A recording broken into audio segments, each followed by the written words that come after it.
In the Air Force, then kind of, did my own life, then helped my dad in the evenings and weekends. And while I was here, he found out he had stage 4 lung cancer. A stick fell out of the tree. He picked it up and put it on a pile. And one day I was out doing the same thing, and I noticed there's earthworms in this. He went to Swoop, Virginia, and saw Joel Soliton at the Polyface Farm. The conventional way, it's a losing game. My grandfather said, never play the other man's game. They don't want to be wrong, and they don't want to change. This is the way I've always done it. I think when you start going down the path that I go down, those folks who disagree with you, they avoid you.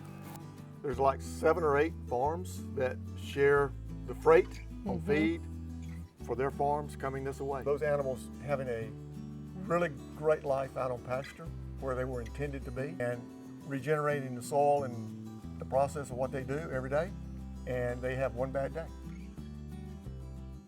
In the Air Force, then kind of, did my own life. My stepmom passed away in 91, August of 91. My dad, we were living in North Carolina. I was in the Air National Guard by part-time, and then I was director of global sourcing, was traveling all over the world. Wow. Western North Carolina, beautiful part. We got lots of great friends, a lot of good memories there. Yeah. And, but we were looking to come back home. Our parents were getting older, and we knew that there was going to be needs there. 2008, December 2008, my state headquarters was going through a training at Camp Shelby to send their brigade to Afghanistan. So I kind of hitched a ride on that and came down, worked at Camp Shelby during the day, and then helped my dad in the evenings and weekends and what have you. On the farm? On the farm. Okay.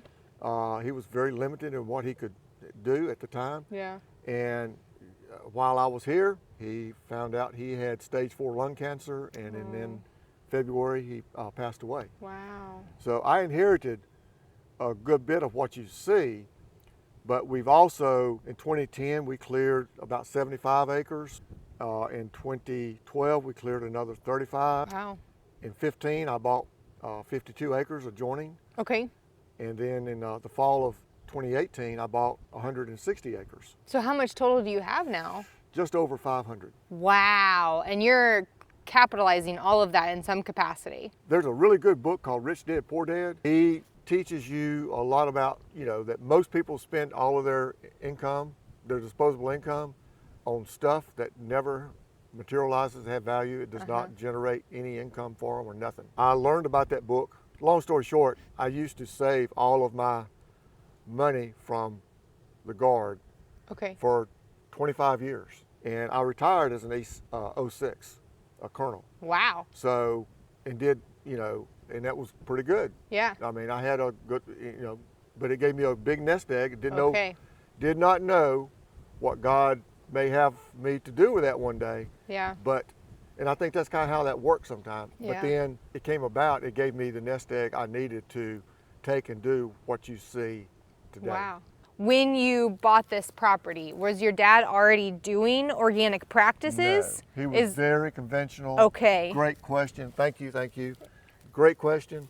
A lot of, when I first started, I kind of did what my dad did because that's what I knew. Whether it's materials and how to build a fence or the tillage, he was the type that, I'll call it even anal about, if a stick fell out of the tree, he picked it up and put it on a pile. And one day I was out doing the same thing, and I noticed there's earthworms in this. Earthworms are good. That earthworm is eating and deteriorating that stick, that limb. I never picked up another one. Lots of freedom there. Wow. Dad always dug all the stumps up and picked every root and stick and all that out there. In fact, as a child growing up, we hated to see that happen because we were the ones doing all that. So when I cleared in 2010 and in 2012, that's what I did. I rented a track hoe, and I dug all the stumps up and got rid of all that organic matter and and destroyed all the soil structure. What made you realize that maybe you shouldn't do that? Another really good question. In somewhere about 2010, 2011, I'd taken some animals, some cows to the stockyard, and I remember I had two groups of blacks steers. They were almost the same weight. They looked identical, Okay. color and all this. Body condition, The whole bit. finish, everything looked the same. And the first one brought like 10 cents a pound more than the second one did. Why? And it's like, well, the only thing I could come up with is the guy who bought the first one wasn't in the room to buy the second one. Okay. He went to get a cup of coffee or had to go to the bathroom. Okay. So somebody else bought it because Yeah. there was not as much competition for it. Okay. And I'm thinking, from my global sourcing, Yeah. certified purchasing manager background, I'm thinking, well, that's a crummy way to try and budget. Yeah. Based on the needs of someone else that you Yeah. can't even influence. So I started looking for a better way. I Okay. came across the Stockman Grass Farmer Okay. magazine. I Yep. went and visited, my wife and I, in July of 18, went to Swoop, Virginia, and saw Joel Soliton at the Polyface Farms. He had one of his every other year at the time gatherings, limited to the first 2,000 people. I can assure you, nobody stayed home. Everybody showed up. It was $100 a person. Wow. His vendors paid for everything. His interns did all the work. It was worth every penny. I learned, what I had already read in Salad Bar Beef and Pastured Poultry Profits Yep. was exactly what I saw at the farm, which Yeah. was refreshing. From there, I had a guy come looking for different ways of fertilization.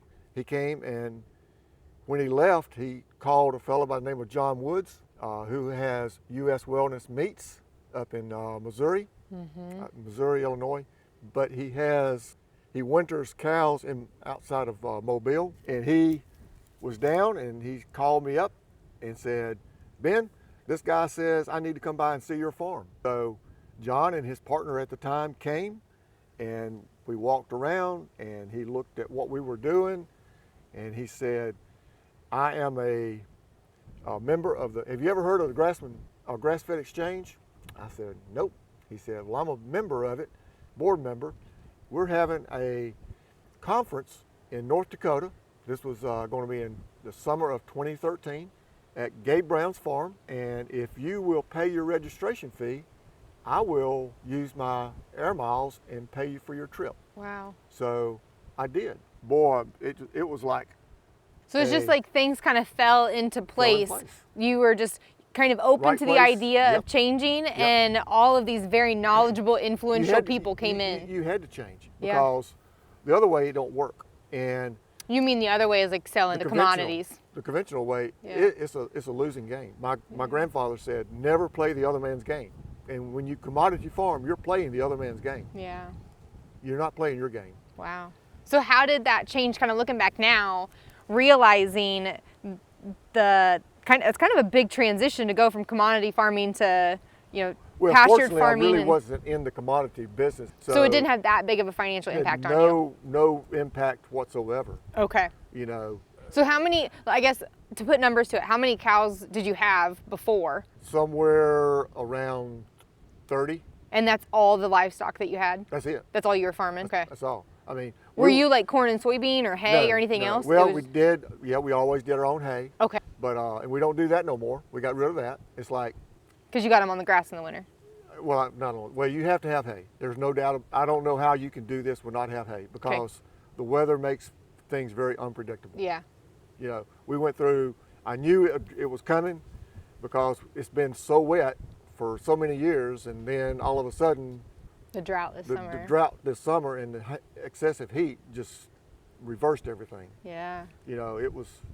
That seems to be something that a lot of people in this area have had a hard time with, and it being so fresh in your minds. Yeah. So you had 30 cows then, you changed over. What do you have now?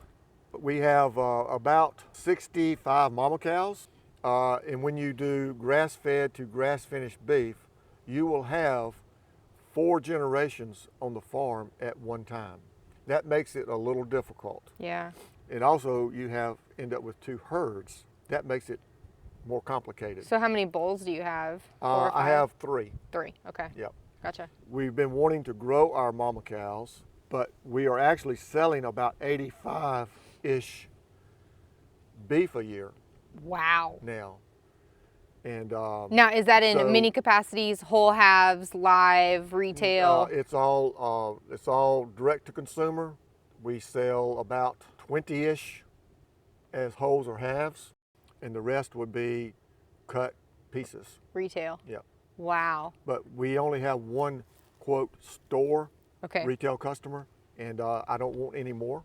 Okay. That's not who we are, As in wholesale. as in wholesale. Okay. Yep. Okay. Gotcha.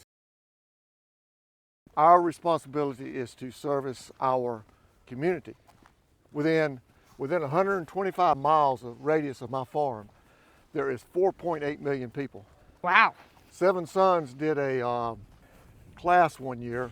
I don't remember the exact number, but it's like 0.01%, I think was what they used to say that these are the folks who would typically buy from a regenerative farm. 0.01% of the local population yeah. would buy from a regenerative farm. Yep.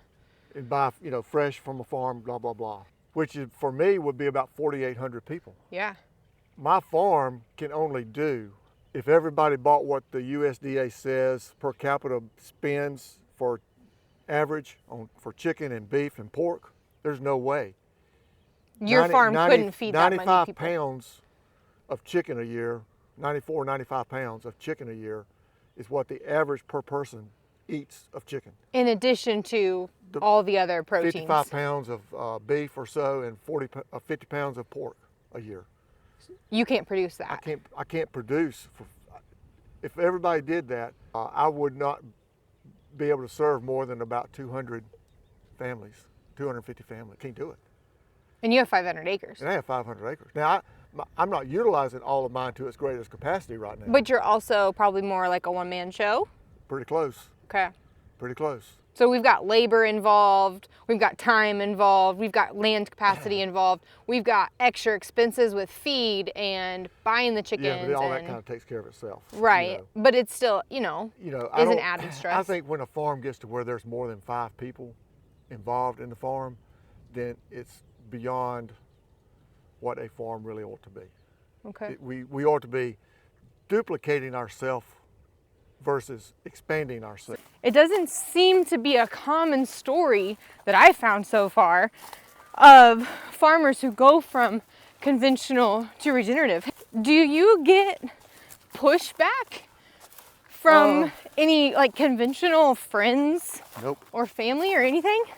Well, one of the things that happens, I think, when you start going down the path that I go down, those folks who disagree with you tend to they avoid you. Oh, okay. You So know, did they- you lose friends then? Oh, yeah, absolutely. Really? Yeah. Just as people in general, if they find that they disagree with something or maybe don't quite understand something that you're doing, that they just turn you off. Why do you think that is? Well, then they have to talk about, or come to grips themselves with, is it true or not? They don't And want to be wrong. They don't want to be wrong, and they don't want to change. Yeah. This is the way I've always done it. So is it just a brain structure you think? Like, how did you just say, this is what I've been doing and now I want to change? Well, like I say, it was not as hard for me because I was not deeply involved in the conventional way. And That's a good point. I looked at it from a standpoint of dollars and cents. A lot of people get into it because, they had a family member or themselves or something like that was a health issue that they started looking for something different. Most of our customers we have, they came to us because of health concerns. Their doctor said this, or they told them they needed to start eating healthy, or they had a health issue. I wish people would think about it from a preventative standpoint instead of just from a solution. A couple of things that we do to try and help encourage farms here is, providing non-GMO feed. Okay. Because Why? I feel comfortable because enough asking you that. Feed is expensive, but the freight is even worse. And Okay. nobody is big enough. I mean, we've gotten big enough that we can buy a truckload at a time Okay. and use it in a month and a half. But most of these folks are not. Yeah. They're not big enough to do that. So what we do is if they're local, then they kind of tend to use out of our feed bins. But we've since have kind of migrated this year to where everybody in my area pulls their orders back to me, and then I do the math and kind of build the trucks out for our feed supplier, which is Resaca Sun in Resaca, Georgia, which is northwest Georgia. So you're almost like a mini feed mill for Almost people. a mini, well, distributor anyway. Yeah. So we can all together share in a full truckload freight price versus a LTL type freight. Wow. And get a better price Yeah. on our feed cost. Why non-GMO? Well, because it's not been sprayed with glyphosate, number one. Okay. You know, Because GMOs are made to withstand and the glyphosate. the glyphosate Yep. for the pest For the- pressure. And whatever your animal eats, you're going to eat the same thing. And Dr. Huber's presentation showed the link between glyphosate, corn, and beans to the animal. Like, you know, one of the biggest ones was showing a pig's stomach, one who ate glyphosate feed and another one that did not. The one that ate the glyphosate feed was red and inflamed like it was infected. The one who did not eat glyphosate feed was just as pure and pink and healthy as it could be. So night and day difference. why do you think that And people? if theirs is that way, yours is that way too.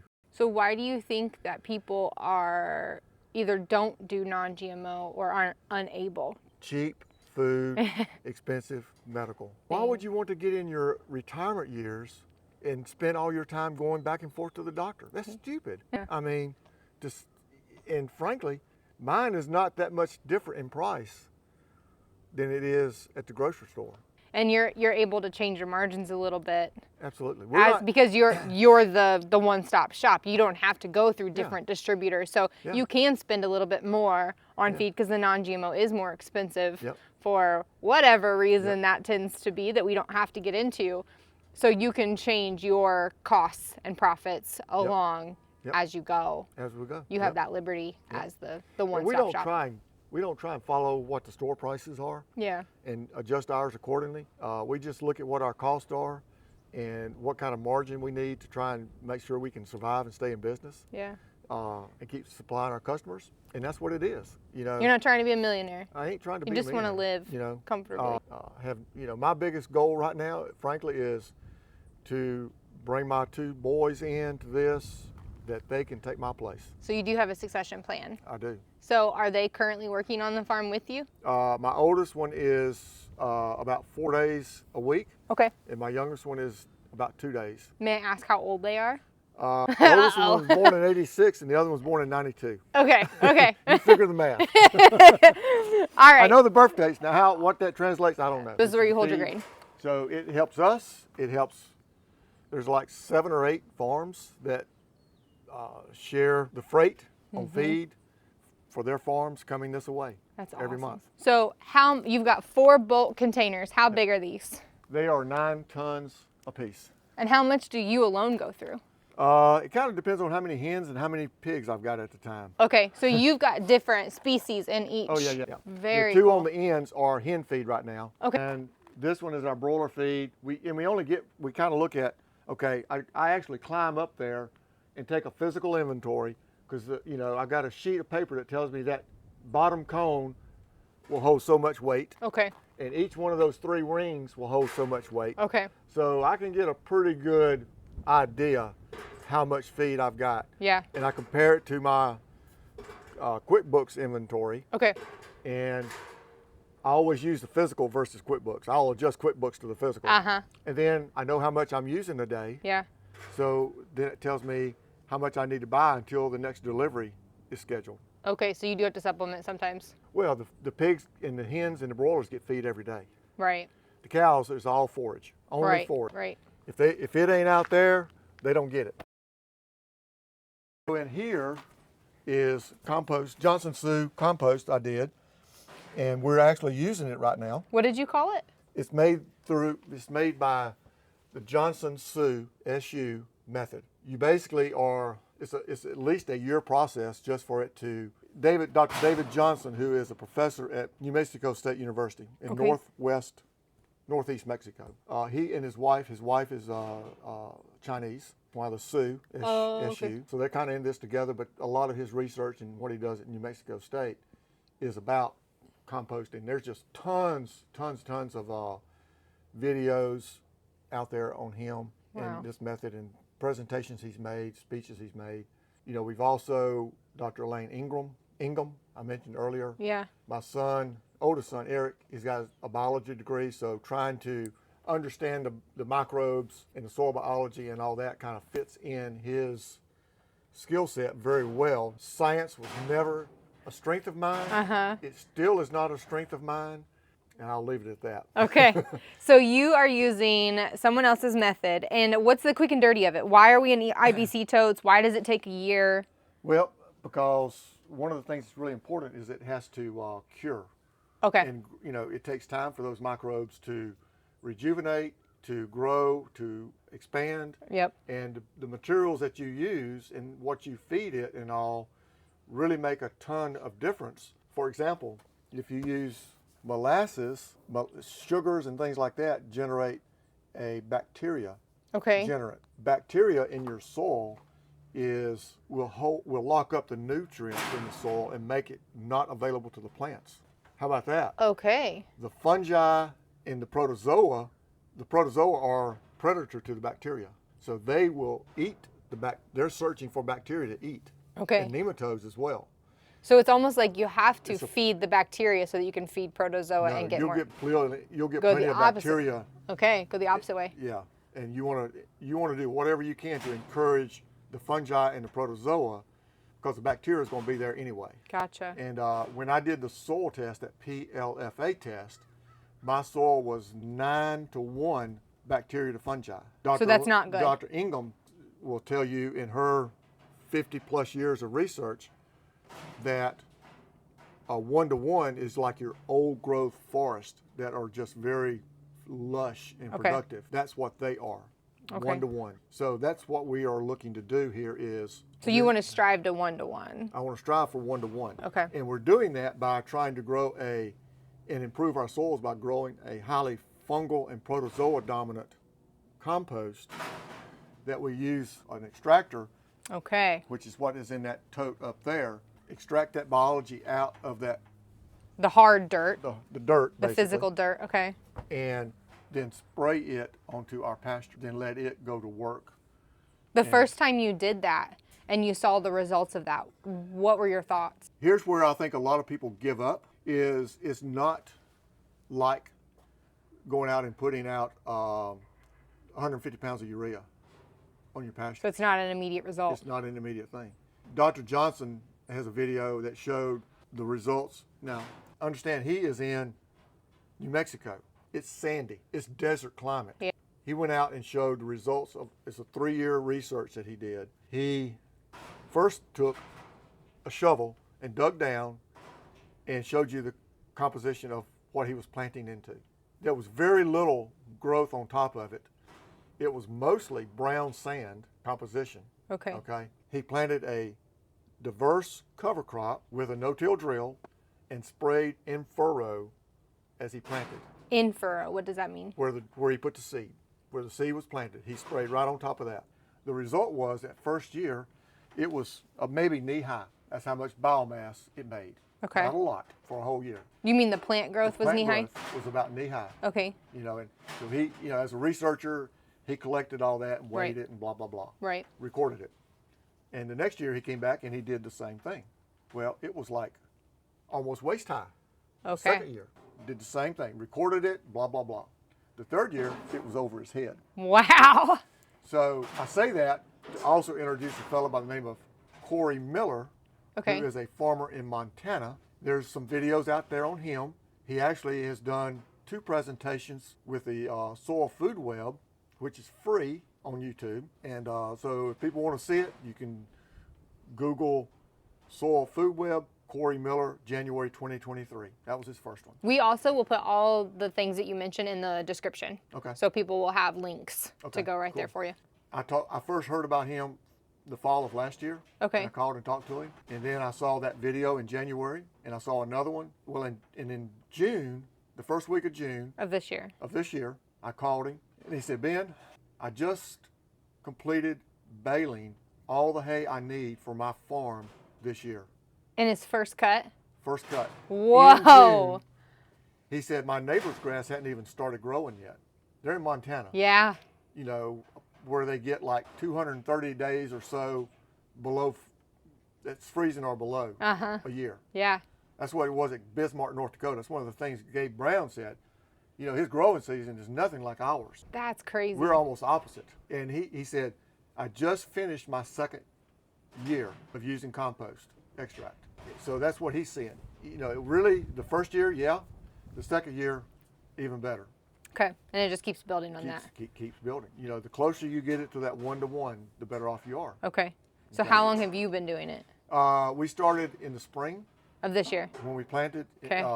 But not everything got it in the spring because I did not have, this wasn't ready. Enough. I Okay. did not have enough. But everything that we planted this fall was sprayed. So you're in the research phase, figuring it out. I'm still in the first year. Awesome. Now, when we have the Soil Health Academy here in May, I have made one request, and that is I would like Corey Miller, preferably. Mm-hmm. David Johnson would be my second choice because I like to be I here want to for hear you. from the farmer Yeah. that has made this work. Yeah.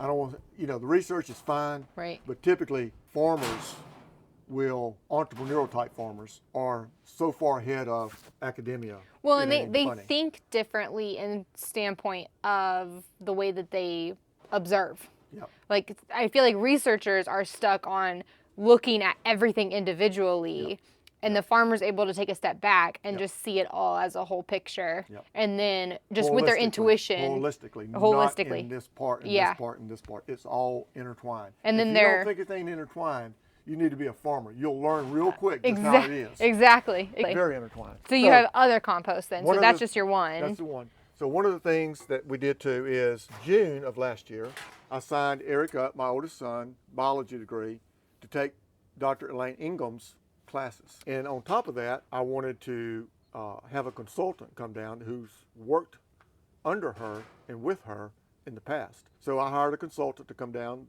I think it was like the third week in June. He works with a lot of big farms in the upper Midwest. Most of them are row croppers. Yeah. He's never worked with anybody down this way, but you know, the principles are the same. So this is a different way of making the Johnson Sioux that a lot of people are starting to do. Basically make it inside the ICB tote, where David will tell you, you make it inside a ring. Oh, and that's what you have these fence That's rolls here. And Okay. then you would have like this cloth here on the inside of it.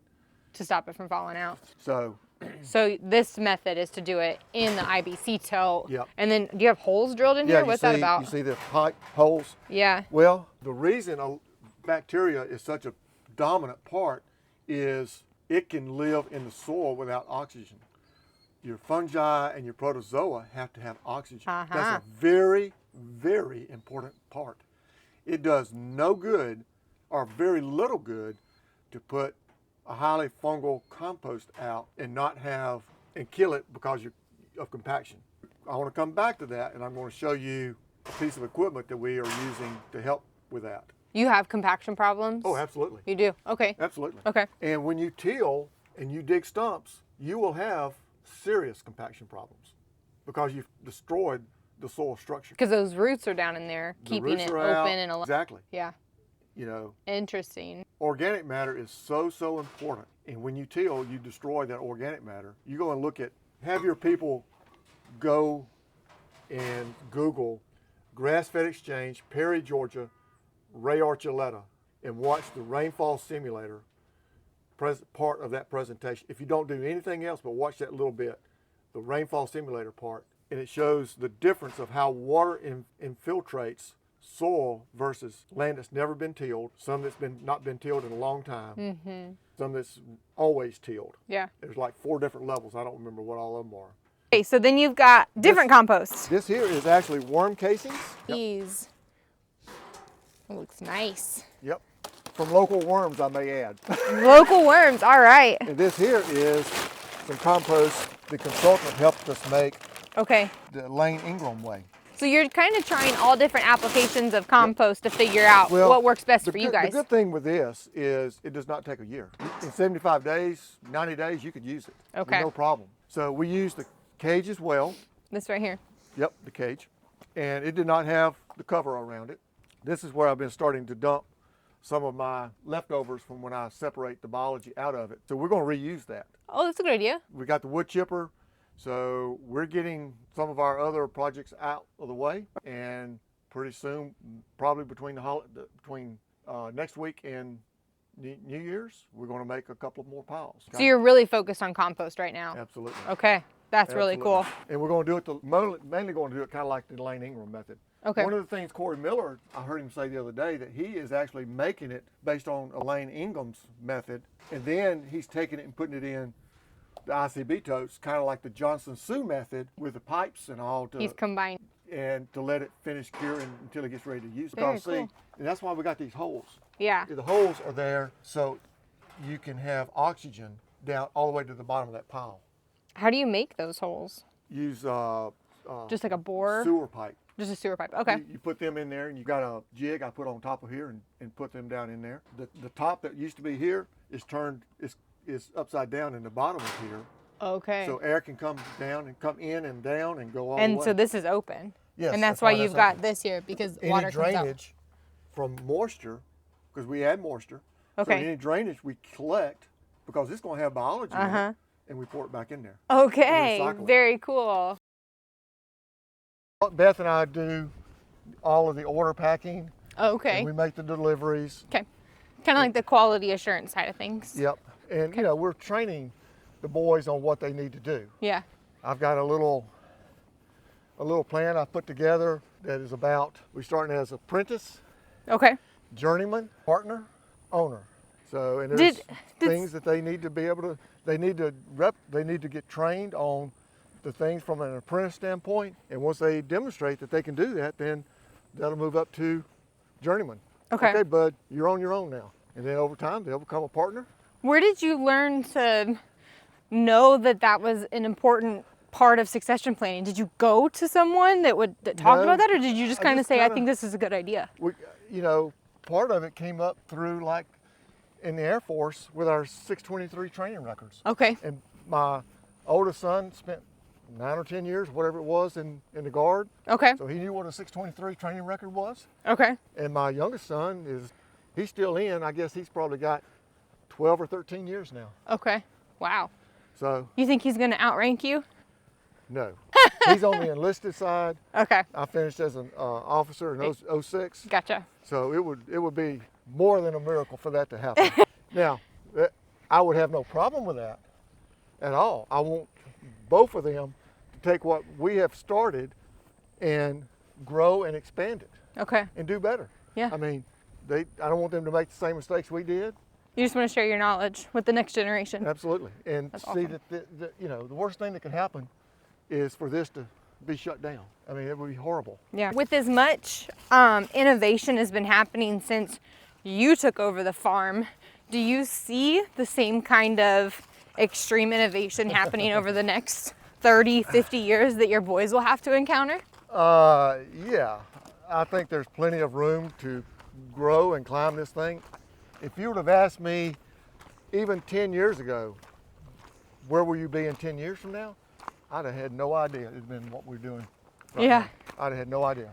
Isn't that kind of the beauty of it though? It is. I mean, one of the guys who started the grass-fed exchange, his name was Wayne Rasmussen from Nebraska. And sadly, when he got to where he could no longer operate his farm, he had to sell his cows because he could not find someone who had the observation skills to go out and do what needed to be done. That probably rings hard on your heart. It does. You know, it would, you know, people have told me, even folks who really didn't care for me or my dad or whatever, that he would be very proud of where we've taken this. Oh, wow. What an... In the family, most of this land was McKenzie family. And that 160 acres actually has a McKenzie cemetery on it. Is it really?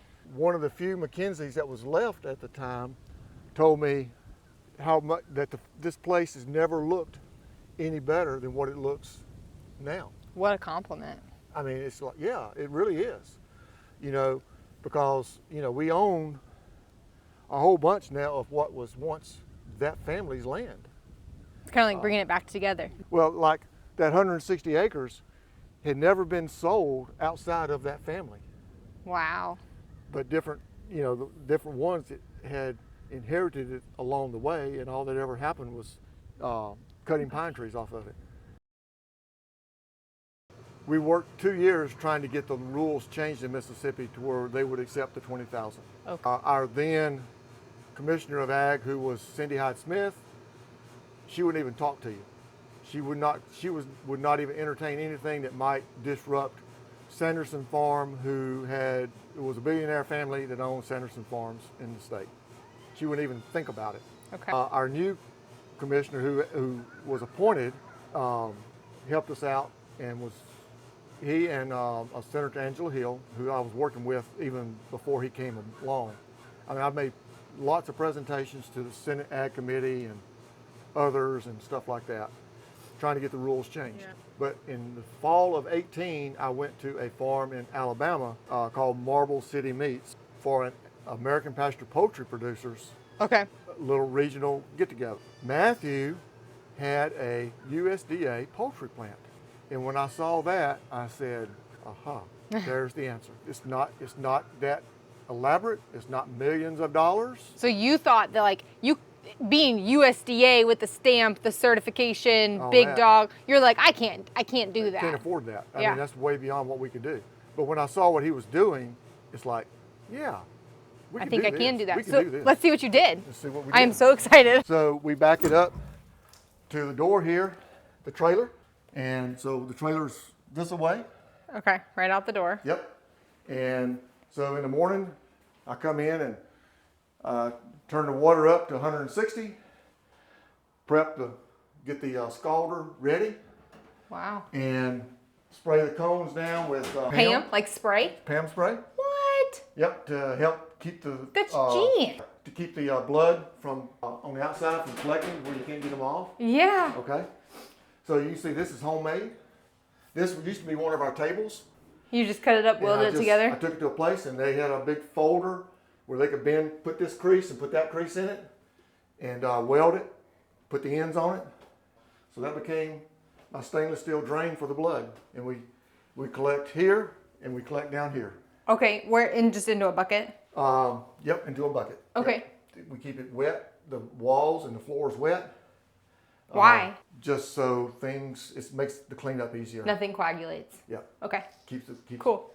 So we collect all the feathers. We've got a lick tub that I cut and put big holes in to fit under the plucker. That is genius. Yep. It works What a really way good. to reuse. I never Yep. would have thought about using a mineral lick tub. Yeah, That is amazing. works out really good. Yeah. This is where we bleed. Bleed. Then we use the water. We use this, and we'll wash them and get most of the pasture off of them. Okay. And then we scald them. That way your water isn't dirty. It stays cleaner. I'll just Yeah. put it that way. Yeah. It stays Yeah. cleaner. I get it. Okay. And then from there, it comes over here, and we pluck, Yep. and then it goes through the window Okay. onto the table, and the rest of it's done on the inside. So, one of the things with the USDA is, you got your dirty side and the clean side. I Okay. don't go in there, they don't, and if they come out here, they can't go back in there. So the chicken comes in, the person at this station is taking the heads off, the feet off, and we'll start the evisceration and then hang the chicken from the shackle. This station they're doing the evisceration, and the inspector has an opportunity to look at the intestines to make sure that chicken is healthy. So you have to have an inspector on site. Yes, the inspector is here. And then this is so if he finds something wrong that we stick the chicken here, supposedly. We've never had that used. What is he looking for They're that looking would be to wrong? see that if the intestines are the insides are infected and stuff like that. Okay. The liver, what's the liver look like? Things Okay. like that. Okay. Everything's good. We make sure that the lungs and all that inside stuff is out. It all goes down a hole that's right there in this table. Oh, okay. into. Is this another custom-made table? It is. Mike Badger with over the Pasture Poultry Group. He has a side gig. I think he has several side gigs, but Mike's a good guy. Yeah. So he works with Poultry Man. So that's where the processing equipment out there came from. That's where this came from. Okay. Some Mennonites out of Pennsylvania. Okay. They make them. Yep. Okay. So, we built this and we started Memorial Day weekend and we did our first live chicken under USDA mid-September of 19. Wow. 4 months after we started. Wow. And getting there was harder than doing. Really? It's basically the same as it was when we started. And back then, we also used this area to pack orders because that was our freezer that we bought along about the same time. So we walked past that on our We way did. in here. Yep. Okay. We don't use it as a freezer anymore. We haven't since for about 3 years now. What do you use it for? It stores lugs and meat crates Okay. Okay. Just storage. kind of stuff for the plant. Gotcha. It's a storage area. Okay. Um, So this is clean table. Where's the cut and packaging table? Behind it? Or- behind okay. over here. Okay. So what happens is once they get down through here and there's QC is going on right here, Quality control. quality control, and then we use these dollies and these green crates, and we put the chicken in that crate, and they stack on top of the dolly. Okay. And once we get about 4 high, we roll them into our carcass cooler, and we air chill. What is that? I've heard that advertised a little bit. What's the big deal with air Well, chill? you got 2 ways. We started out using ice to chill them. Yep. And with that, from a USDA standpoint, you have 1 hour per pound of weight of chicken. So In if your ice. chicken weighs 4 pounds, you have to get it to 40 degrees or less in 4 hours. Oh, that's a lot of ice It's a lot of ice. for It a is. chicken that was just alive at Yep. 90-something degrees. Yep, absolutely. Wow. So with air chill, you're not using any ice, you're not using any water. Mm-hmm. It's basically like putting them in a refrigerator, and you have 16 hours. So is there like some kind of bacterial contamination helpfulness there, or is it just because you're not on a big of a 40 timer? degrees is the magic number. Okay, you just got to get there kind of as quick as possible. And one of the things, you record temperatures of the animal. Like once you get it in there, then your time starts. And Beth is recording throughout the afternoon and evening. When does it hit temperature? So Gotcha. we tag 1 chicken on each crate, each stack of crates. Okay. And so she's checking those and recording it. How is she taking that temperature? Is it with a stick probe or Yep, just like with stick- an? stick Okay, probe. so you have to poke a hole in it. Yep. Yep. Interesting. Yep. And this is all for USDA because you weren't Absolutely. doing this when you were That's under the correct. 1,000 bird That's correct. limit. That is part of the USDA requirement. Okay. Do From you our HACCP plan. okay? Do you think that without getting yourself in any trouble, do you think that adds quality to your birds, like just an Well- extra mindfulness, or is it just a government thing? I think it's not a bad thing. I'm thankful that when we were doing it as 1,000, that we never got anybody sick. Yeah. We had some ideas, from a safety, adult, kind of thing to do. But I am a lot more confident in our product today. Now, does that mean that people the 40 other states that do it allow the 20,000 should just say, okay, give them carte blanche and let them go out and do 20,000 without any kind of training, if you will? Yeah. No. I We don't should think have so. some kind of safety and handling training. Exactly. Okay. And I know North Carolina is one of the 40 states, and they have a website called NC Choices, and a web pages that, they do a wonderful job, and it's probably why their annual ag volume or value to their state is about 10, 11 times what it is in Mississippi, because they promote small farms and they teach small farms how to do things. A few things that you have to do from a USDA standpoint, a lot of people get hung up on that. One of them is right over here. It's like, why do I have to build a bathroom complete with a shower? Well, because that inspector, when he's here, he may leave this as a slaughter plant and go to a ready-to-eat plant next. He's got to have a shower. He can't go from slaughter plant to a clean plant. That's a good point. He can't do it. Yeah. And You know never what? know what you might have in your hair You know what? or. When you got people in here working 4 or 5 hours, sometimes they gotta go to the bathroom. You know? Yep. I know about every 2 hours I've got to go. Right, exactly. So, Absolutely. And we've got customers that come, and some of them drive a ways, and they've got kids, and their kids need to go. You know. Yeah, that's a good point. And he has to have a desk to work from. A nice, clean, easily accessible place know, for him to do his little Little work. Yeah. And so, it's no big deal. Right. It's actually very handy to have it out here. But a lot of people get hung up over that. Yeah. Just don't touch the beef. I won't touch the beef. Oh, you got beef hanging. I do. Oh, That's man. why I said we're cutting beef Tuesday. You are cutting beef on Tuesday, and today is Friday. Yep. Oh, man. Wait, do you dry age? We do. That's awesome. Yep. Look at those beautiful racks. Look at the fat around the fillet. Yes. Look at the fat. The back down fat. the This back is fat. grass-fed And beef. see, when you get over here, you can see how yellow. Look at that keratin. And it's got the stamp Yep. on each quarter. Yep. Wow. Look at the tallow fat in there. This is grass-fed, grass-finished, Yep. beautiful looking beef. You see, look at the fat in the brisket that we were talking about. Oh, yes. And see the big hunk of fat around the fillet. Yeah. So for people that maybe aren't familiar, the ribeyes come from in here, and then the fillet's tucked underneath the spine. Yes. The chuck root. This is a chuck here. Yeah. Shoulder right here. The brisket right here. Then your ribeye. Then your T-bone or fillet and strips. Yep. Sirloin right in here. Then the loin tips and rumps and all that stuff in there. Yep. So this is the front of the This is animal. the It's hanging hanger. from the Yeah. back. This is the hanger. Ah, Hanger that. steak. Okay, let me tell you a cute story that I think you'll appreciate now that you're processing your own beef. We didn't know that there was a such thing as a hanger steak until we heard Bearded Butchers Yep. talk about it. Yep. And I called up my processor and I said, hey, what do you do with our hanger steaks? And they said, oh, we just grind them. I'm like, no, you don't. No, you don't.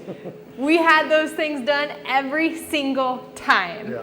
That, if you can get a hold of a hanger steak, that is Pretty the good. best Yep. piece of meat off of a beef. It is the most tender, and you only get one per animal. That's right. Only one. I mean, Well, it we is actually amazing. split it in two. You do split it in two. split it in two. But as far as a muscle component, Yeah. it's just one piece. That's right. And how It long is. do you dry age for? 14 days. You do a 14 dry age. That's awesome. So this will, by Thursday of next week, this room will be empty. Okay. So we'll then come in and all these blood stains and stuff like that, we'll wash it down and it'll be clean. Okay. I can assure you, there's no processing plant that is doing that. Washing their floor. Yeah, that washes. I mean, we'll wash the walls, the whole bit. Because you're able to, other processing plants aren't able to just shut down and restart. right. So you kind of have that flexibility of being on farm Yeah. that you can just shut her Those down, commercial clean it all. operations, they're working 5 and 6 days a week, and some of them two shifts, and they always will have something in here. Yeah, But we're not. We do close it down. that's awesome. So you've got 5 people working here. Is that everybody that you said work? You, your wife, your No, two no, no. sons, and All of those, me and my wife, and then the other 3 are off farm. off farm. Okay. They come here. One comes from Lucedale, one comes from Jackson, and another one is a local lady that helps. How do you schedule them here? Is it like once a month or as needed? How does that work? Very good question. I think one of the keys to what we do and to be successful is we have an annual calendar. On that calendar, I mark out the federal holidays, Okay. because those days the USDA cannot be here. We always make deliveries the first 3 weekends. So I know I circle that, I color coded, and so we always pack the Thursday before that. So those days are out. I want to kill beef or slaughter on the first Wednesday of each month. Why is that? 2 weeks later, we're cutting and packing, putting it in the freezer for what people can have available to order the next month and Okay. be delivered. Okay, so you're kind of like I'm backdating. already finished with this month's delivery when it goes in the freezer. So my freezer is at its lowest point. Yep. So it's a good time to do a physical inventory if you want to, Yep. or need to, and then you can go and refill, and you're refilling just before it's time for the first group or any of them for the next month to start placing their orders. We've learned that you don't want to do beef and chicken in the same week. Why is that? It's a lot of work. Okay, that's what I thought. There's just so much of us. Yeah. I use Excel and I say, okay, so we're doing beef, we kill beef here, we're cutting and packing here this week, and we're cutting and packing this week. So our chicken weeks are the one between and the one after. I put that in as my slaughter date and use Excel to back to my date I want to receive the chicks. Wow. So then with your beef even, this is kind of where you get into your grass-fed days on pasture, where if you're like, they're not ready, they can just go to my next date. So that you're not processing a beef that's before. I've been doing it long enough to know that I will have some ready by X time. Okay. Okay. To fill that gap, I'm going out to folks I knew through the grass-fed exchange that know what they're doing, and that their job is mainly to raise beef that they're selling to folks like me. Okay. To other farms. So you try to keep a consistent number of animals being processed each processing day? Absolutely. Okay. How many is that? 7 to 8. Beef. One of the big decisions we have to make is, do we work on continuing to increase our mama cows herd where we can do the numbers that we're to supply only from our farm, versus going out to the market and buying finished beef? Or do we continue with the size herd mama cows we've got now, buy some yearlings, some weaners, and finish them ourselves? There's pluses and minuses either way. Right. You know, some of the things that go through our mind is, you know, we're very much against the mRNA use in animals, just like we are against the GMO grains fed to animals. Okay. Unbelievably, our customer base is the same way, because when the news started coming out about chicken has been fed or given mRNA since 2012, pigs for like the last 5 or 6 years now, and they're looking at doing beef. And oh, by the way, if you're getting beef out of Australia, they've been using it for a long time. So they don't want that, and I don't either. We don't want to eat any of that either. We're on the same wavelength. Will you ever be open to processing other people's animals for them? Nope. We are No. not into the business of doing this commercially, or, you know, there's other folks out there that can do this for them. You know, would you be open to sharing Absolutely. how you've done it to help other people get it on theirs? On the chicken side, we probably have helped 10 or 15 people as far away as Maine. Awesome. Do this. Very cool. You know, from our house up to our plans and the whole shooting match. Awesome. Absolutely. It's part of that. We can't do it all. We don't intend to be big enough to do it all. Ain't no intent to it. We are not going to be big enough to do it all. We are more interested in duplicating what we're doing, helping other people duplicate what we're doing for themselves and for their families, and have their own farm. Absolutely. Well, I want to be respectful of your time, but I just want to say thank you so much for letting me come out here, and I see opportunities to come back if you'll have me. What you're doing here, just from a farmer standpoint, is amazing, but from a end of product consumer initiative standpoint, I think is just going the extra mile. Well, the extra mile includes, you know, those animals having a really great life out on pasture where they were intended to be, and regenerating the soil and the process of what they do every day, and they have one bad day. Yeah. Not even a day. Yeah. And I'm sure that they're more calm because you're not taking them to a foreign place. They know where they're at. They know you. They're not being unloaded into a pen with cows from other farms or other places, or the stockyard, you know, and it's just a whole lot of, that's awesome. Whole lots better. Whole lots better. Before we go, if there's anybody in your area and they want to meet you, buy your product, get to know a little bit more about you, how do they do that? The best way is using our website, naturesgourmetfarm.com. Okay. And that link will be in the description below. Everything that you've seen and heard today is also on our website, either directly on our product pages or in our blog that goes back years and years and years. Okay. Like 2016. Wow. We were like in the top 5 or 6, I think, that started with Seven Sons Gray's Cart. It's come a long ways. We're certainly not as big as what a lot of them are since then, Yeah. but I don't intend to be. Okay. I'm not going to be a White Oak Pastures with over 100 employees and 33,000 acres, and you know, I think it ought to be local, community, small reach. Absolutely. Thank you, Ben. Let's duplicate. Absolutely. Thank you so much. I appreciate it welcome. again.